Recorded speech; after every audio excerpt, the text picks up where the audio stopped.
Enzo Recto, kalaban ang katiwalian at kasinungalingan, kakampi sa katotohanan at kabutihan. May mga bagong pangalan na naman ang mga lumabas na ginamit daw umano ng Office of Vice President ni Sara Duterte sa kontrobersyal na confidential funds nito sa pagbabayad ng mga individual na ang mga apelyido ay katulad ng mga mambabatas. Ito ay inihayag ni Representative Paulo Ortega nitong Huwebes, May 29. Sinabi nila Union Representative Paulo Ortega na mayroong mga recipient na ang apelyido ay katulad ng mga senador, tulad ng Beth Revilla, Christine Applegate Estrada, Clarice Hontiveros, Denise Tanya Escudero, Janice Marie Revilla, Diane Maple Lapid, at John Lapid Jr. Sina Chris Solan at Paul Solan naman ay mga benepisyaryo na ang apelyido ay katulad ni Sarangani Representative Steve Solan. Nabanggit ang mga apelyido ng ating mga tinitingalang senador sa nasabing mga acknowledgement receipts. Napakahaba ng listahan ng mga dapat na benepisyaryo ng OVP confidential funds. Hindi anya kapanipaniwala, kinalagkad pa daw nila ang mga apelyido ng mga tinitingalang senador. Ganyan kalantad ang listahan ng dapat na OVP confidential fund beneficiaries. Tapos mayroong Solan bilang apelyido ng kanilang kasamahan na kongresista na si Steve Solan. Bukod sa kilalang Mary Grace Piatos at Cocoy Villamin, ibinunyag ni Ortega na may isa pang recipient na ang apelyido ay katulad ng isang bake shop, Canner Adrian Contis. We have the same basis po, no? Pero itong mga nasabit po ng mga bagong pangalan, parang bagong lineup. Literal roster po ng lineup at kapangalan po ng ating mga senador. Meron pong Lapid, meron pong Escudero, meron pong Revilla, meron pong Hontiveros, at meron pong Revilla. At sa kaapelyido naman po ng congressman, meron din pong Solon. So makikita po natin as submitted to the Committee on Good Government na itong mga pangalan na po na to ay na-verify po at ganun pa rin po ang sitwasyon. Wala pong records from the PSA, wala pong marriage, wala pong death, saka wala pong birth certificate. Sir, meron din po kayong nabanggit doon na kapangalan ng Estrada? Meron din po. Estrada po yung last name nung isa sa mga beneficiaries. Kaya nga po sabi ko, mukhang meron pong panibagong lineup, pero ito naman parang lineup po ng senador rin dating. Meron din po bake shop? Meron din po, may contest po na pangalan at kasama rin po sa bagong list na sinubmit po sa committee under po sa Office of the Vice President. Kung ang iyong opisina daw ay may kumpidensyal na pondo, dapat daw ba na mayroon kang sweet tooth? Tanong ni Ortega, kung may confidential funds ang opisina mo, ibig sabihin sweet tooth ka rin? Binanggit ng mambabatas na wala sa Philippine Statistics Authority System ang mga naka-flag na pangalan. Dati, ibinahagi ni Ortega ang di umano'y kainahinalang mga benepisyaryo ng kumpidensyal na pondo na may mga pangalan na katulad ng tatak ng cellphone at mga grocery item. Iniimbestigahan na ng House Good Government Committee ang umano'y maling pamamahala ni Duterte sa mga confidential fund na nagkakahalaga ng 612 na milyong piso. Sinabi ni Ortega na ang mga pangalan ay gagamitin bilang ebidensya kapag nagpulong ang Senado bilang impeachment court para sa paglilitis kay Duterte sa 3 ng Hunyo. O ito, mga kabunyog, mga kababayan, habang dumada ng mga araw, patindi ng patindi itong tungkol sa confidential funds ng Office of the Vice President at ng Department of Education ni Sara Duterte.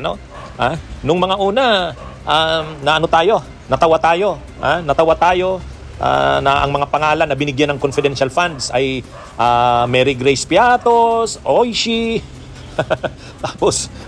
tapos ano naman ngayon, ang latest, imagine niyo mga kaapelyido ng mga senador. Yan mga kaapelyido ng mga senador binigyan ng pondo galing sa confidential funds ng Office of the Vice President. Halimbawa, Beth Revilla, Janice Marie Revilla. Yan Diane Maple Lapid, John A. Lapid Jr. Ayan So ano kayang magiging reaksyon ni Lito Lapid niyan? Magiging siyang isa sa mga senator judges, si Lito Lapid. Anong magiging reaksyon niya niyan na ang apelyido niya nandun sa mga nabigyan ng confidential funds? Kahit si kahit si Jinggoy Estrada, may kaapelyido rin. Christine Applegate Estrada, yung mga Estrada diyan, si Jinggoy at saka si JB, kaapelyido nila yan. Kahit si Senate President Escudero, mayroon ding nakapangalan sa kanya, Denise Tanya Escudero. Yan Denise Tanya Escudero. At ito kahit ang oposisyon na senator na si Risa Hontiveros, may kaapelyido rin sa nabigyan ng confidential funds, Clarice Hontiveros. Yan. Pagka ganito naman, na kahit yung mga pangalan ng mga senador ay apelyido ng mga senador ay kabilang sa di umano'y naging recipients o binigyan ng confidential funds, garapalan na to. So itong mga senador na ito, anong magiging reaksyon nila? Papalampasan lang nila yan? Okay lang yan sa kanila? Kaya itong mga senador na magiging senator judges, pag pinalampas pa nila itong kagarapalan na ito ni Sara Duterte sa paglustay ng confidential funds, pag pinalampas pa nila ito,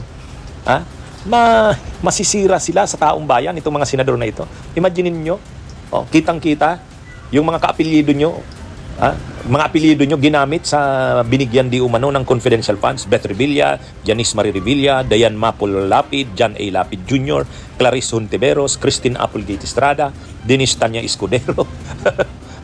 Di ba? Garapalan yan eh.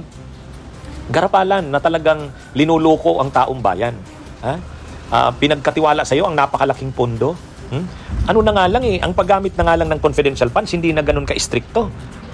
Kumbaga, walang masyadong mga supporting documents, walang masyadong mga resibo. Ang liquidation mo, madali lang, kanino mo binigay ang pera. Ganun lang, recipient lang. Pero, dahil wala ka naman talagang binigyan, hindi mo talaga ginamit sa tama ang pondo, wala ka naman talagang binigyan, nag-imbento ka na lang ng mga taong, kunwari, binigyan mo. Mga recipients. Kaya nga, Mary Grace Piatos, Oishi, tapos ngayon naman, mga apelyido ng mga senador. Kaya sa mga ginawang ito ni Sara Duterte, ano pa ang gagawin ng mga senador? Papalampasin pa ba nila ito? Wala itong mga sa records ng PSA, itong mga pangalan na ito. At ang nakatatawa ito pa mga kabunyong. May nakuha ng kapartner si Mary Grace Piatos. Si Canor Adrian Contis. Parang bake shop, Canor Adrian Contis. So ang tindi, mga kabunyog, mga kababayan, hindi na ito tama. Kaya nga, ang pinag-uusapan dito, hindi naman 1 million, 5 million, 10 million, 612 million. Itong confidential funds na ito ng OBP at ng DepEd. 612 million yan.